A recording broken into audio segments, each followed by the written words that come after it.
नमस्कार. मी रोहित मोरे. आजचे आपल्या पॉडकास्टवरती जे प्रमुख पाहुणे आहेत, ते एका दशकाचा अनुभव असलेले पुरातत्वशास्त्रज्ञ सचिन पाटील साहेब. चला तर आपला आजचा पॉडकास्ट सुरू करूया.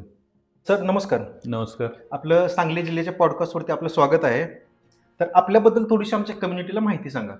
मी सचिन भगवान पाटील, मूळ गाव माझं कुरळ तालुका वाळवा, जिल्हा सांगली. अगदी लहानपणापासूनच प्राथमिक शिक्षण हे कुरळमध्ये जिल्हा परिषदच्या शाळेमध्ये झालं. तदनंतर माझं माध्यमिक आणि उच्च माध्यमिक शिक्षणासाठी मी आमच्या जवळ असलेल्या वारणानगर सारख्या एका महत्त्वपूर्ण ठिकाणी मी शिफ्ट झालो आणि तिकडं मी माझं पोस्ट ग्रॅज्युएशनपर्यंतचं शिक्षण पूर्ण केलं. आणि पुढं मी आपल्या RIT Rajaram Bapu institute of टेक्नॉलॉजीमधून माझं पोस्ट ग्रॅज्युएशन कंप्लीट केलं. आणि हे सगळं करत असताना सन 1999 ते 2004-5च्या दरम्यान वारणानगर येथे सहकार महर्षी तात्यासाहेब कोरे यांच्या पुण्यस्मरण पर्व कालानिमित्त मोठ्या स्पर्धा आयोजित केल्या जायच्या. आणि त्याच दरम्यान आम्ही सध्याचे विद्यमान अध्यक्ष डॉक्टर विनयरावजी कोरे यांच्याकडून काही फंड उपलब्ध करून आम्ही आमच्या कॉलेजच्या जीवनामध्ये गडकोट मोहिमा केल्या. त्याच्यामध्ये महाराष्ट्रातील बरेचसे किल्ले पायी फिरण्याचा योग त्या कॉलेजच्या जीवनामध्ये आला.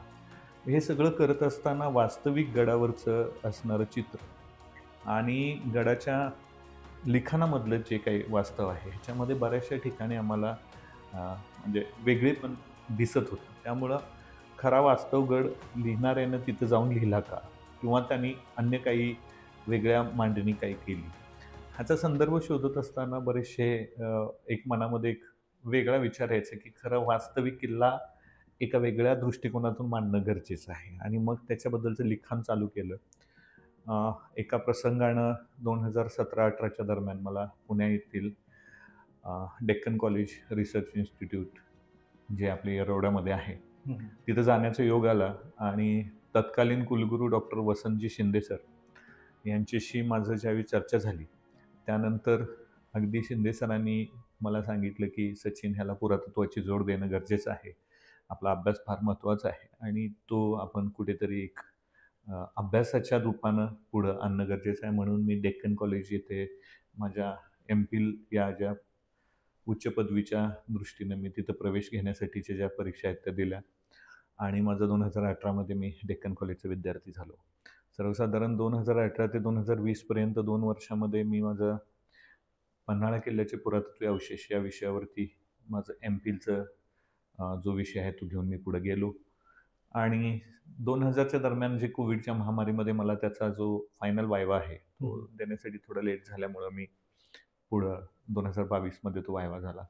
आजही त्यानंतर मी 2023ला डेक्कन कॉलेजमधूनच डॉक्टर PD साबळे यांच्या मार्गदर्शनाखाली मी सध्या माझी PhD बेसाल्टिक रॉक आर्ट वरती करतोय. दख्खनीच्या पठारावरती जे काही काळा कातळ मिळतो त्या काळा कातळावरती जे काही डिपिक्शन म्हणजे इतिहासपूर्व कालखंडातील लोकांनी काढलेले आहेत त्याच्याबद्दलचे महत्त्वपूर्ण ठिकाणं शोधण्याचं काम करतोय. आणि त्याचवरती माझं आता PhD डेक्कनमध्ये चालू आहे. अशा दृष्टीनं माझ्या जीवनामध्ये हे पुरातत्वशास्त्राचं एक नवीन अभ्यास आलेला आहे. आता मला पहिला प्रश्न याच्यामध्ये तुम्हाला असा विचारायचा आहे, पार्श्वभूमी बरोबर, आणि ह्या क्षेत्रात येण्याचा प्रवास तुमचा कसा होता? पार्श्वभूमी तशी घरची पार्श्वभूमी वेगळी आहे. माझे आईवडील शेतकरी आहेत. मी एकुलता एक त्यांचा मुलगा आहे. मला भाऊ बहीण नसल्यामुळं आईवडिलांची प्रामाणिक इच्छा होती की मुलांना शिकून मोठं व्हावं. त्याच उद्देशाने त्यांनी मला अगदी 5वीपासूनच वारणानगरसारख्या एका महत्त्वपूर्ण शैक्षणिक ठिकाणी मला तिथं त्यांनी ठेवलं. आणि मग वारणानगरसारख्या ठिकाणी कोडोली हायस्कूलमधून माझं 10वीपर्यंत शिक्षण झालं आणि पुढं मी वारणा कॉलेजचा विद्यार्थी झालो. ह्या कालखंडामध्ये बऱ्याच वेळेला वारणा हा सर्वसाधारण वारणा नदीच्या पात्रामध्ये कोडोली वारणानगर हे गाव जवळच आहे. आणि त्याच्याच पश्चिम बाजूला पन्हाळ्यासारखा एक दैदिप्यमान किल्ला वारणेच्या कुशीत आहे.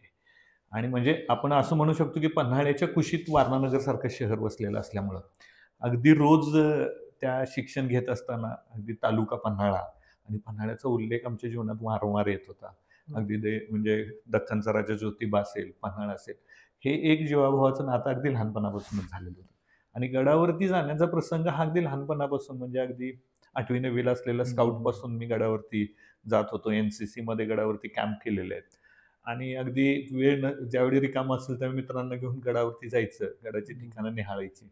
हा एक लहानपणापासूनचा असल्यामुळं किल्ला हा माझ्या आयुष्यातला एक फार महत्त्वाची गोष्ट आहे. दुसरी गोष्ट आपल्याकडे एक म्हणजे महाराष्ट्रामध्ये दीपवाळीला किल्ला बनवणे ही एक संस्कृती फार मोठी प्रचलित आहे. लोककथा म्हणजे लोककथा नाही म्हणू शकत, ॲक्चुअली ग्रामीण परंपराच आहे ही, की लहान मुलांनी दिवाळी आली की घरामध्ये किल्ला बनवण्यासाठी माती गोळा करायची, तो किल्ला बनवायचा, त्याला एक आकार द्यायचा, त्याच्यावरती छत्रपती शिवाजी महाराजांचा पुतळा ठेवायचा, सैनिक ठेवायचे आणि जी काही त्या आपल्या पूर्वजांनी जे काही केलेलं महत्त्वपूर्ण काम आहे, त्याला ह्या निमित्तानं उजाळा द्यायचा आणि त्यांच्या स्मृती जागृत करण्याचं हे एक फार महत्त्वाचं काम आपल्या महाराष्ट्रात सर्वच ठिकाणी होतंय. आणि हे आम्हाला लहानपणापासून मिळाल्यामुळं किल्ला हा एक आपल्या जवळचा, आपल्या हृदयातला, आपल्या मनातला, आपल्या दैनंदिन जीवनाचा एक भाग झाला. आणि किल्ल्याविषयी स्वाभाविक प्रेम वाढलं आणि मग ह्या किल्ल्याला कुठेतरी एक अभ्यासात्मक बघावं. जगाच्या पाठीवर हे किल्ले कुठे-कुठे आहेत, कसे आहेत, कुणी बांधले, का बांधले? असे अनेक प्रश्न मनात येत असताना मग जे काही केलेलं काम आहे, ते कुठेतरी एका सायंटिफिक शास्त्रीय पद्धतीनं मांडणी करण्यासाठी पुरातत्वशास्त्राची निवड केली आणि खरं म्हणजे सांगली, सातारा, कोल्हापूर जिल्ह्यामध्ये तसं पुरातत्वाचं वेड आपल्याकडे शिवाजी विद्यापीठामध्ये पुरातत्वशास्त्राची शाखा नाही आहे. आमच्याकडे पुराभिलेख आहे, आर्काइव्हज आहे. मग आर्काइव्हजमध्ये तुम्हाला डॉक्युमेंट्स म्हणजे जे एन्शियंट डॉक्युमेंट्स आहेत ते ठेवता येतात किंवा त्याचं ते ग्रंथालयासारखा तो प्रकार असतो. पण पुरातत्वशास्त्र हा एक वेगळा विषय आहे, की ज्याच्यातून तुम्ही जमिनीवरती किंवा जमिनीच्या खाली ज्या काही गोष्टी मिळतात, त्याच्यामध्ये अगदी महत्त्वाची म्हणजे मातीची भांडी, त्याचे तुकडे ज्याला आपण खापरं म्हणतो, त्याच्यावरून ती संस्कृती आयडेंटिफाय करणे, आसपासच्या परिसरामध्ये मिळणारे दगडगोटे असतील, आसपासच्या परिसरामध्ये मिळणाऱ्या मूर्त्या असतील, त्याच परिसरामध्ये मिळणारी नाणी असतील, त्या परिसरामध्ये मिळणारे इन्स्क्रिप्शन्स असतील, कॉपर प्लेट्स असतील आणि शस्त्र असतील, अशा अनेक गोष्टींवरून म्हणजे वस्तुनिष्ठ गोष्टींवरून एखाद्या गोष्टीचा इतिहास मांडणं हे पुरातत्वशास्त्राचं खरं वैशिष्ट्य आहे. कारण की इतिहासामध्ये बरेचसे संदर्भ जे घेतले जातात, ते लिखित स्वरूपाचे संदर्भ घेतले जातात. काही ठिकाणी प्राथमिक संदर्भ असतात, काही ठिकाणी द्वितीय, तृतीय दर्जाचे संदर्भ घेतले जातात. पण पुरातत्वशास्त्र हे एक शास्त्र आहे. It is a one type of science. ह्या सायन्समध्ये तुम्हाला कुठलीही गोष्ट हायपोथिकेटेड करता येत नाही. इथं तुम्हाला वस्तुनिष्ठ पुरावा हाताला मिळाल्यानंतरच त्याला शास्त्रीय पद्धतीनं त्याचं एक संशोधन करून किंवा ते प्रयोगशाळेमध्ये देऊन तो तपासून त्याचा ॲनालिसिस रिपोर्ट आल्यानंतरच ते किती वर्ष जुनं आहे हे आपल्याला सांगता येतं. आता तुमच्या आता जे उत्तर तुम्ही सांगितलं त्याच्याशी रिलेटेडच माझा प्रश्न आहे. एक आर्किओलॉजिस्ट म्हणून तुमचा गडाकडे पाहण्याचा दृष्टिकोन कसा आहे? खरं म्हणजे महाराष्ट्र आणि दख्खनचा पठार हा किल्ल्यांनी नटलेला भाग आहे. छत्रपती शिवाजी महाराजांचं स्वराज्याचा जर तुम्ही अगदी विचार केला बारकाव्यानं, छत्रपती शिवाजी महाराजांचा जन्म शिवनेरी किल्ल्यावर झाला आहे. छत्रपती शिवाजी महाराजांचं बालपण पुण्यासारख्या शहरात गेले, की जे शहर असंख्य किल्ल्यांनी वेढलेलं आहे. सिंहगड सारख्या किल्ल्यांवरती त्यांनी सुरुवातीचा कालखंड त्यांनी बऱ्याच वेळेला सिंहगडच्या परिसरात ते बागडलेले आहेत, खेळलेले आहेत. रायरेश्वराच्या सारख्या किल्ल्यावरती त्यांनी स्वराज्याची शपथ घेतलेली आहे. रोहिडा असेल, अगदी तोरणा किल्ला हा त्यांनी पहिल्यांदा त्यांच्या अगदी अल्पवयामध्येच तो जिंकून घेतलेला आहे. म्हणजे हे किल्ले खरं म्हणजे फार महत्त्वाची गोष्ट आहे. आपल्याला ज्यावेळी ते पुस्तकात आपण किल्ले वाचतो, त्यावेळी त्याचं विशाल रूप, त्याची असणारी भौगोलिक परिस्थिती, त्याच्या आसपास असणारी जी काही कॉम्प्लिकेशन्स आहेत, ही इथं बसून आपल्याला समजत नाही. त्यासाठी तुम्हाला तिथं जाणं गरजेचं आहे. आज रायरेश्वराचा जर विचार केला तर अगदी कमळगड, केंजळगड आणि महाबळेश्वरच्या चोरच्या खोऱ्याच्या पट्ट्यात असलेलं रायरेश्वराचं पठार, रोहिडासारखा किल्ला त्याच्या जवळ आहे. पण त्या रायरेश्वराच्या पठारावरती रायरेश्वराच्या मंदिराजवळ आजही अगदी छोटी कमी लोकं तिथं राहतात. पण ते आजही मंदिर अगदी महत्त्वाचं महादेवाचं भगवान शिवाचं ते मंदिर आहे. जे छत्रपती शिवाजी महाराजांच्या घराण्याचे आराध्य म्हणजे महादेव किंवा शंकर शिव हे त्यांचं आराध्य दैवत होतं. आणि त्या दैवताजवळ जाऊन स्वराज्याची शपथ घेण्याचं जे ठिकाण आहे ते सुद्धा अगदी आजच्या घडीला सुद्धा तसं दुर्गम परिस्थितीमध्ये तिथं जाण्यासाठी वाट नाहीये, तिथं तुम्हाला शिडी चढून जावं लागतं. आणि अशा परिस्थितीमध्ये तोरणा किल्ल्याचं जर वैशिष्ट्य सांगायचं झालं तर तोरणा किल्ला हा महाराष्ट्रातल्या किल्ल्यांच्या रेंजमध्ये, म्हणजे तसं कळसुबाईचं शिखर हे उंच शिखर आहे सह्याद्रीच्या पर्वतरांगेतलं, तसा तोरणा किल्ला कळसुबाईच्या शिखराच्या खालोखाल सर्वात उंच किल्ला म्हणून जो काही ओळखला जातो तो तोरणा किल्ला आहे. आणि त्याला प्रचंडगड असं पूर्वी त्याचं नाव होतं. प्रचंडगड. प्रचंडगड. तर ह्या प्रचंडगडाला छत्रपती शिवाजी महाराजांनी पहिल्यांदा आपल्या स्वराज्यात घेतला. हीच मोठी गोष्ट आहे, कारण की कुठलीही गोष्टीची सुरुवात जर मोठी असेल, विशाल असेल, तर त्याचं सर्व उर्वरित कार्य हे मोठ्याच पद्धतीनं होत जातं. ह्याचे एक जिवंत उदाहरण म्हणजे छत्रपती शिवाजी महाराजांनी घेतलेला किल्ला तोरणा. त्याच नंतर त्या परिसरामध्ये राजगड आहे, पुरंदर आहे, रायगडासारखा दैदिप्यमान किल्ला तिकडेच म्हणजे कोकणामध्ये थोडासा आहे. आणि किल्ल्याचे मुख्य प्रकार हे तसे वासी बेंद्रेंचं गडकोट दुर्ग नावाचं एक महत्त्वाचं पुस्तक आहे. ह्याच्यामध्ये तुम्हाला किल्ल्यांचे अनेक प्रकार बघायला मिळतील. पण आपल्याला प्रेक्षकांसाठी किंवा जे कोण श्रोते आहेत त्यांच्यासाठी सांगायला आवडेल की प्रमुख किल्ल्याचे 3 प्रकार येतात. ज्याला गिरिदुर्ग म्हणजे जे डोंगराच्या उंच भागात असतात ते, त्याला गिरिदुर्ग आपण म्हणतो. दुसरे भूदुर्ग म्हणजे जमिनीवरती, म्हणजे ज्याला गढ्या किंवा भुईकोट असा जो प्रकार असतो तो त्याला आपण भूदुर्ग म्हणतो. आणि तिसरा असतो तो जलदुर्ग. याच्यामध्ये जंजिरा किल्ला आहे, आमचा सुवर्णगड आहे, सुवर्णदुर्ग आहे, सिंधुदुर्ग आहे. हे किल्ले जलदुर्गाच्या प्रकारामध्ये येतात. तर हे प्रमुख ओळखी येतात. पण एक महत्वाची गोष्ट सांगतो की महिदुर्ग, नरदुर्ग किंवा असे अनेक वासी बेंद्रेंच्या पुस्तकामध्ये अनेक दुर्गांचे प्रकार सांगितले. तर मी ज्यावेळी ह्याच्या परत खोल्यात गेलो त्यावेळी मला असं एक कळलं की नरदुर्ग म्हणजे काय असतो. नर म्हणजे मनुष्य, नर जो प्रचंड ताकदवान आहे किंवा जो शौर्य गाजवणार आहे. ह्यांचा किल्ला कसा करायचा, म्हणजे हा एक प्रकार. तर मला ह्या गोष्टी, काही गोष्टी चित्रपटातून पण लक्षात येतं. जे काय आपल्याला युद्धाचं फॉर्मेशन असतं आणि ज्यावेळी युद्ध प्रॅक्टिकल चालू असतं त्याच्यामध्ये फॉर्मेशन्स असतात वेगवेगळे. आता ते फॉर्मेशन्स असे असतात की रणांगणावरती प्रतिशत्रूला आपल्या आवाक्यात घेऊन त्याला घेरण्याचा एक तो प्रकार असतो. दुसरा प्रकार असतो की त्यांना त्याच अंतरावर तटस्थ ठेवायचं, त्यांना आपल्यापर्यंत येऊनच द्यायचं नाही. अशामध्ये ते एक फॉर्मेशन आहे. आणि जर तुम्ही बाहुबली पिक्चर बघितलं असेल तर ते असं दाखवलं की ते पुढं अकराळ विकराळ लोक सगळे समोरून येत असतात आणि तो कटाप्पा म्हणून जो त्यांचा सेनापती असतो तो एक असा त्रिकोणी आकाराचं असं एक फॉर्मेशन बनवतो. आणि तो काय करतात की त्या मोठ्या ढाली असतात त्या अशा सगळ्या लावतात आणि पुढं एका त्या मेंढ्याचं असं एक मोठं ट्रायंगल शेपमध्ये तो असतो तो लावतात आणि त्याच्या चौकोनी होलातून ते बर्च्यानं बाहेरच्या बाजूला मारत असतात. म्हणजे मानवांच्या विरोध रोखण्यासाठी ग्राउंडवरती जे फॉर्मेशन केलं जातं त्याला आपण नरदुर्ग म्हणतो. म्हणजे सर्व बरेचसे पुरुष किंवा जे लढवय्ये आहेत त्यांनी एकत्र यायचं आणि अशी एक काही विशाल भिंत तयार करायची की ज्याच्यामध्ये शत्रूला तिथपर्यंत येणं शक्य नाही. मग तिथं बघा तुम्हाला लक्षात येईल त्या निर्मात्यानं फार छान दाखवले की परत एक मोठा लाकडाचा ओंडका आणतात आणि ते त्याच्यावरती आदळायचा प्रयत्न करतात, ते फॉर्मेशन तोडायचा प्रयत्न करतात. काही लोक अशी वरून येण्याचं दाखवतात तर ते बर्च्यानं किंवा भाल्यानं त्यांना मारून अशा अनेक गोष्टी आहेत. हे युद्धशास्त्रातले वेगवेगळे विषय आहेत जे आपल्याला शिकणं गरजेचं आहे. कालांतरानं येणाऱ्या नव्या पिढीला हे सगळं माहिती असणं गरजेचं आहे. वाळवंटामध्ये असणारे किल्ले म्हणजे थोडक्यात किल्ला हा आजही अस्तित्वात आपण आपल्या दैनंदिन जीवनात घेतो. आपण एवढ्या मोठ्या बंगल्यांमध्ये राहतो. त्या बंगल्याचं जे कंपाऊंड असतं it is one type of fortification wall. ते तुमच्या संरक्षणासाठी असतं. त्याला गेट असतं, जसं की किल्ल्यांना गेट असतं असं. म्हणजे थोडक्यात परकीय आक्रमणापासून स्वकीयांचं, आपल्या धनधान्याचं, आपल्या प्रॉपर्टीचं, आपल्या संपत्तीचं, घरामधील व्यक्तींचं, स्त्रियांचं, मुलाबाळांचं, गुराढोरांचं सर्वांचं संरक्षण केल्यासाठी जी वास्तू किंवा जी तटबंदी बांधली जाते त्याला किल्ला म्हणावं.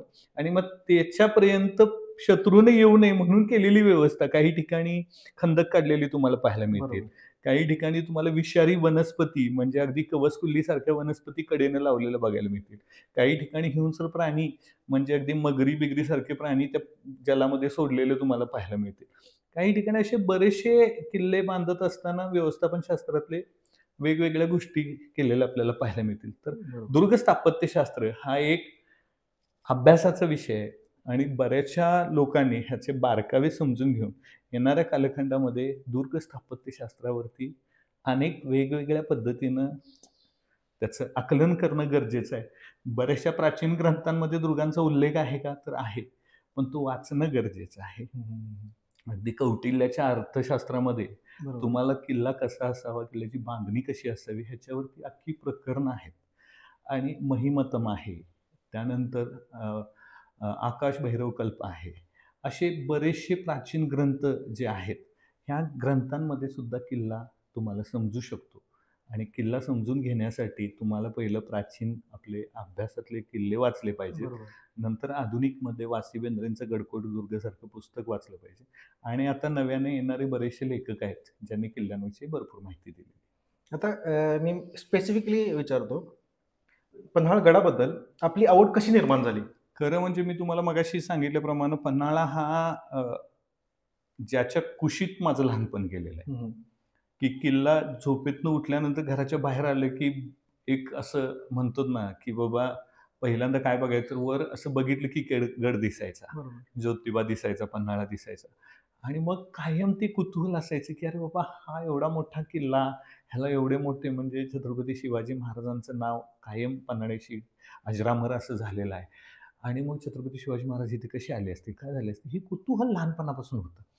आणि ज्या वेळी गडावरती जात होतो त्यावेळी तिथं झालेल्या ज्या काही त्या वस्तूंची भग्नावशेष आहेत, म्हणजे अगदी तुम्ही आत्ता पन्हाळ्याला जर गेलात तर पन्हाळ्याची जी सुरुवात आहे तिथे एक 4 दरवाजा नावाचा एक अतिशय मोठा दरवाजा होता. पण तो 1 डिसेंबर 1844चं जे ब्रिटिशांचं युद्ध झालं त्याच्यामध्ये त्या दरवाजाच्या भिंतीला भगदाड पाडण्यात आलं.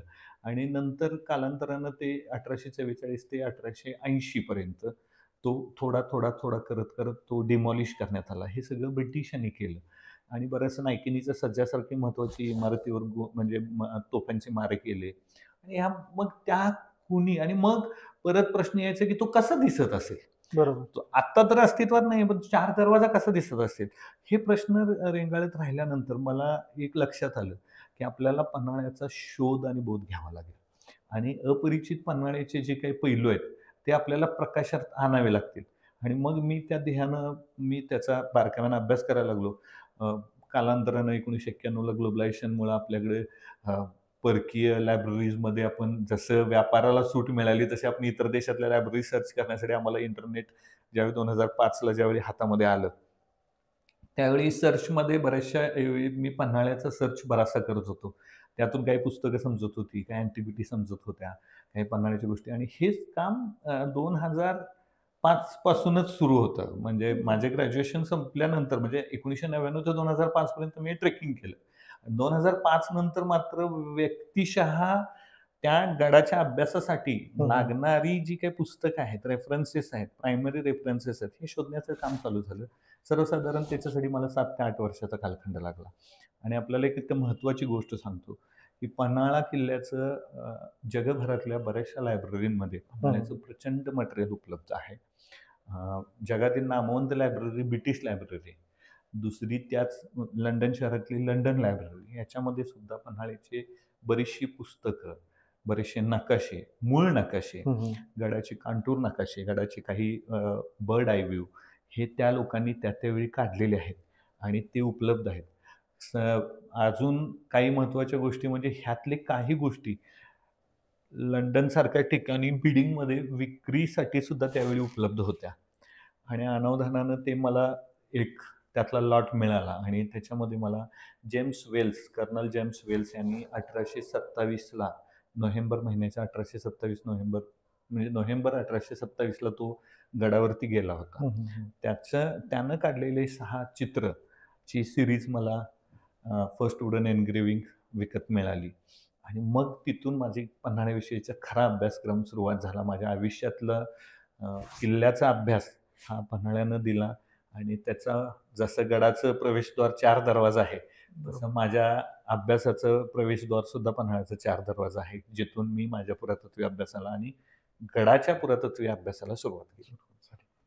आता मला दुसरा प्रश्न एक असा विचारायचा, गडावरील सर्वात प्राचीन वस्तू ही कोणती आहे?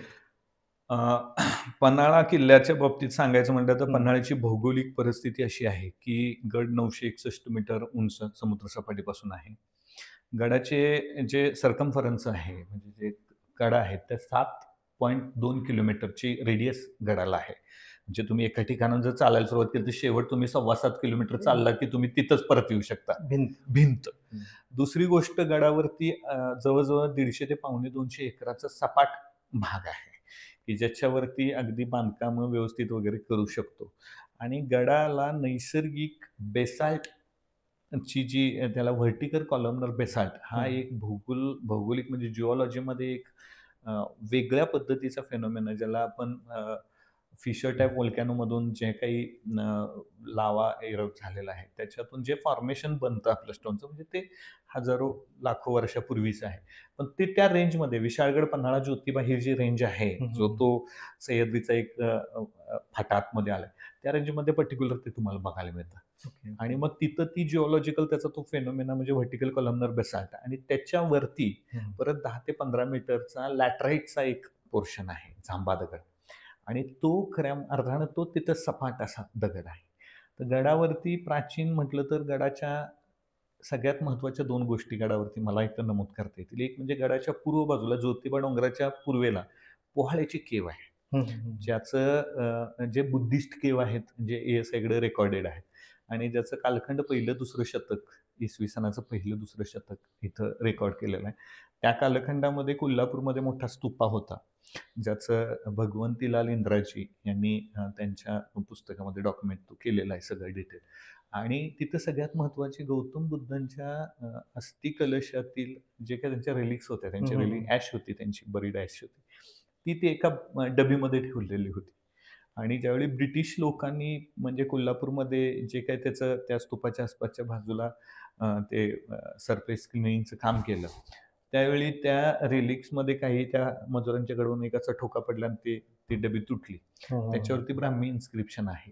तर कोल्हापूर परिसरामध्ये बुद्धिझम हे नावारूपाला आलेलं होतं. कारण की भारतवर्ष, आजचा जो भारत आहे त्याच्यापेक्षा भारतवर्षामध्ये आजचा असणारा अफगाणिस्तान असेल, पाकिस्तान असेल, आमचा म्हणजे भारत असेल, इकडे नेपाळ, म्यानमार, अगदी बांगलादेशपर्यंत खाली श्रीलंका, सिलोन वगैरे हे सगळा एवढा मोठा त्यावेळेचं भारतवर्ष होतं. ह्यातले जे प्रमुख स्तूपा होते, 100, 200, 250 स्तूपा असतील, त्यातलं एक महत्त्वपूर्ण स्तूपा कोल्हापुरात होतं, की ज्याच्यामध्ये गौतम बुद्धांच्या रिलिक्स म्हणजे त्यांची ॲश ठेवण्यात आली होती लोकांच्या प्रेरणेसाठी.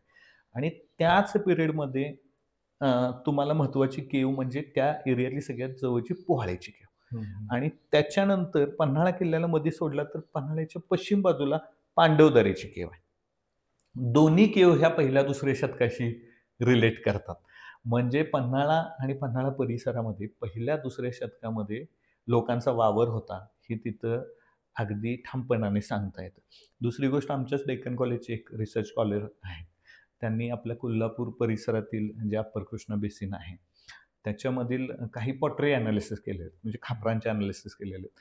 आणि त्यांनी त्याच्यामध्ये पन्हाळ्याच्या परिसरामध्ये असलेल्या एक 10-15 गावांमध्ये सातवाहन काळातील भांड्यांच्या ज्या पॉटरीज आहेत, हं, हं, हं. ती खापरं त्यांनी जमवलेली आहेत आणि तशा पद्धतीचं त्यांनी अभ्यास त्यांचा पूर्ण करून त्यांची PhD डेक्कनमधनं केलेली आहे. त्याच्यामुळे तोही एक रेफरन्स आहे, की सातवाहन कालामध्ये सर्वसाधारण सातवाहनांचा पिरियड इसवी सन पूर्व 240 ते इसवी सनानंतर 240 आहे. ह्या पिरियडमध्ये असणाऱ्या त्या सातवाहनांची पॉटरी हं. त्या परिसरामध्ये होती. याचा अर्थ 1ल्या-2ऱ्या शतकामध्ये पन्हाळ्यावरती वावर लोकांचा होता. होता. आणि तुम्ही विचारलेला स्पेसिफिक प्रश्न आहे, की त्यातली वास्तू कोणती हं, जुनी? हं, हं. तर माझे एक जीवशकांतश मित्र गणेश नेर्लेकर देसाई हे आता महालक्ष्मी मंदिराचे व्यवस्थापक आहेत. तिथं धर्मशास्त्र मार्गदर्शक आहेत. त्यांनी मला एक गोष्ट अशी सांगितली, की पन्हाळ्यावरती एक 5.5-6 फुटाचं एक बेसाल्टमध्ये असलेलं शिवलिंग आहे. हं, हं, हं, हं. ज्याला सोमसूत्र नाही. म्हणजे तुम्ही शिवलिंगाचा जर बारकाईने अभ्यास केला, तर जो उंचवट्याचा भाग असतो त्याला आपण लिंग म्हणतो. बरोबर. आणि खाली ज्याच्यातून पाणी प्रवाहित होतं त्याला सोमसूत्र म्हटलं जातं. म्हणजे त्याला जलाभिषेक जे त्या पिंडीला केला, तर त्याचं पाणी ते एका विशिष्ट चॅनेलमधून बाहेर उत्तर बाजूला ते घेतलं जातं. पण अशा पद्धतीची सोमसूत्र नसलेलं हं, हं. फक्त लिंग स्वरूपामध्ये उभा असलेला व्हर्टिकल पिलर असं एक ठिकाण पन्हाळ्याच्या राजदिंडी मार्गाच्या जवळ असलेल्या एका अ, वास्तूमध्ये तिथं उपलब्ध आहे. आजही ते लोकांच्यापासून दुर्लक्षित आहे. कारण की शैविझममध्ये सगळ्यात पहिल्यांदा पाशुपत संप्रदाय, कालामुख असेल, कापालिक असेल, वीरशैव असेल, प्रमुख 4 संप्रदाय आहेत. तर त्याच्यामध्ये पाशुपत संप्रदायाचे जे मुख्य प्रवर्तक होते लकुलिश महाराज. तर त्यांच्या जो तो पिरियड डिनॉमिनेट केलेला आहे. त्या दरम्यान किंवा त्याच्या पूर्वी अशा पद्धतीची शिवलिंग अस्तित्वात होती अशी भारतातील सांस्कृतिक अभ्यासक्रमामध्ये म्हणजे भारताची संस्कृती जर आपण बघितली शैविझम किंवा शैविझम रिलेटेड बघितलं तर गुप्ता पिरियड जो आहे 3ऱ्या शतकामध्ये तिथं अशा पद्धतीची मध्य प्रदेश किंवा उत्तर भारतामध्ये अशी शिवलिंग मिळतात. दक्षिण भारतामध्ये किंवा मध्य महाराष्ट्रामध्ये पश्चिम महाराष्ट्रामध्ये अशा पद्धतीचे एकमेव एक शिवलिंग पन्हाळ्यावरती आहे आणि त्याच्या मागं नेर्लेकर साहेबांनी मला सांगितलेली माहिती अशी की कोल्हापूर हे पंचमहास्मशानातील एक स्मशान आहे की जिथं शैविझम हा अति आद्य दैवत म्हणून पूर्वीपासून आपल्याकडे केलेलं आहे. तसं करवीर निवासिनी महालक्ष्मी ह्या मंदिराच्या वरच्या गाभाऱ्यामध्ये एक मातृलिंग आहे जिथं शिव स्थापित आहे. आई जगदंबेच्या वरच्या बाजूला तो शिव आहे त्याला मातृलिंग म्हणतात आणि त्याच्या कडेनं परत 18 शिवलिंग आहेत. म्हणजे पन्हाळ्यामध्ये तुम्हाला अगदीच बरेचसे शिवलिंगांची छोटी छोटी मंदिरं बघायला मिळतील. तसं पन्हाळ्याच्या जे शिवलिंग आहे त्याच्याकडेनं पण 16 शिवलिंग आहेत. म्हणजे त्याचे तर करवीर महात्म्य यात्रा प्रवास वर्णन नावाचं एक पुस्तक आहे. तर त्या पुस्तकामध्ये तुम्हाला हे सगळं बघायला मिळेल आणि करवीर हे खऱ्या अर्थानं शैव उपासकांचं मुख्य स्थान पण आहे. त्याच्यामुळे इथं शैविझम हा एक महत्त्वाचा विषय आणि त्यातलं जे शिव आराधक होते, शिव उपासक होते, त्या शिव उपासकांच्या माध्यमातून ज्या प्राचीन शिवलिंग आहेत, ज्याला मी थोडं आता त्याचा डेटिंगचा पार्ट हा अजून चालू आहे, त्याच्यावर सायंटिफिक रिसर्च वगैरे चालू आहेत. तसा जर पार्ट बघितला तर ते इसवी सन पूर्वच्या कालखंडामध्ये म्हणजे अगदी मौर्य डायनास्टीमध्ये किंवा सातवाहन पूर्व कालखंडामध्ये सुद्धा त्याचा म्हणजे महाजनपदाचा जो काळ सांगितला जातो आपल्या भारतामध्ये त्यामध्ये सुद्धा ते असू शकतं. कारण की एक छोटीशी गोष्ट सांगतो की हडप्पन सिव्हिलायझेशनमध्ये सुद्धा काही शिवलिंगांचे प्रतीकं आपल्याला रेकॉर्ड झालेले आहे. म्हणजे जर उत्तर भारतामध्ये शिवाला इसवी सन पूर्व 2-2.5 हजार वर्षापूर्वी जर त्याला तिथं पूजलं असेल तर मग दक्षिण भारतामध्ये सुद्धा ते शिवपूजा किंवा शैव उपासना ही इसवी सन पूर्व म्हणजे 1000 वर्षापूर्वीपर्यंत ती असावी असं आहे. त्यामुळं ते थोडंसं अजून तो विषय आहे. बऱ्याच लोकांचं मत ते उत्तर कालखंडातील किंवा 5व्या-6व्या शतकातील आहे. काही अभ्यासकांचं मत आहे की ते लकुलिश महाराजांचा जो पिरियड 5व्या-6व्या शतकाशी संबंधित आहे त्या पिरियडमध्ये ते ऊर्ध्व लिंग आहे असं त्यांचं मत आहे. काही लोकांचं मत आहे ते बाणलिंग आहे, काही लोकांचं मत आहे धारालिंग आहे. पण तो अभ्यास अजून बाकी आहे. धर्मशास्त्र व्यवस्थापक नेर्लेकर साहेबांच्या माध्यमातून मला ते बघायला मिळालं. आणखी एक महत्त्वाची गोष्ट म्हणजे पन्हाळ्याच्या मेघदूत हॉटेलच्या मागं एक अंडरग्राऊंड पेनान्स आहे. अंडरग्राऊंड पेनान्स म्हणजे जमिनीखाली विपश्यना किंवा ध्यानधारणा करण्यासाठी केलेली चेंबर्स खोल्या. जर तुम्ही मेघदूत हॉटेलच्या बॅकसाईडला तुम्ही गेलात तर तिथं अतिशय महत्त्वाच्या अशा त्या 2 खोल्या, एक समोरासमोर 2 खोल्या आहेत आणि मध्ये एक व्हेंटिलेशनसाठी डक्ट आहे की ज्याच्यातून सूर्यप्रकाश किंवा वारं आतमध्ये येऊ शकतं आणि तिथं मध्ये चेंबर आहे आणि आतमध्ये जाण्यासाठी पायऱ्या अशा खाली उतरायला आणि असं आतमध्ये जाण्यासाठी एक रो सारखा एक टनेल आहे. आणि टनेलमधून चांगलं म्हणजे एक 10 मीटर तुम्ही टनेलमधून आत गेलात 5 ते 10 मीटर की तुम्हाला त्या 2 समोरासमोर विपश्यनेच्या किंवा ध्यानधारणेच्या खोल्या म्हणू शकतो. कारण की ते बुद्धिस्ट जर असतं तर ते बुद्धिस्ट केवचे वेगळे टाईप्स असतात किंवा त्यांची करण्याची पद्धत वेगळी आहे. तशी काही पद्धत मला तिथं बघायला मिळाली नाही. मग त्या सर्वसाधारण जैन उपासकांच्या किंवा हिंदू उपासकांच्या त्या केव्ज असाव्या असा एक प्राथमिक अंदाज आहे. 0 चेंबर ज्याला म्हणतात, शून्यागार म्हणजे जिथं नॉईस, ऊन, वारा, पावसाचं कोणतंही अडचण येत नाही अशा ठिकाणी बसून एक ध्यानधारणा किंवा मेडिटेशन करण्यासाठीच्या त्या चेंबर्स आपल्याला बघायला तर ते प्राचीन पन्हाळा तो प्राचीन पन्हाळा आहे. आणि त्याच्यानंतर मग पन्हाळ्यावरती बऱ्याचशा डेनास्टींचे मी तुम्हाला परत तुमच्या ह्याच्यात सांगेनच कुठल्या कुठल्या डेनास्टी.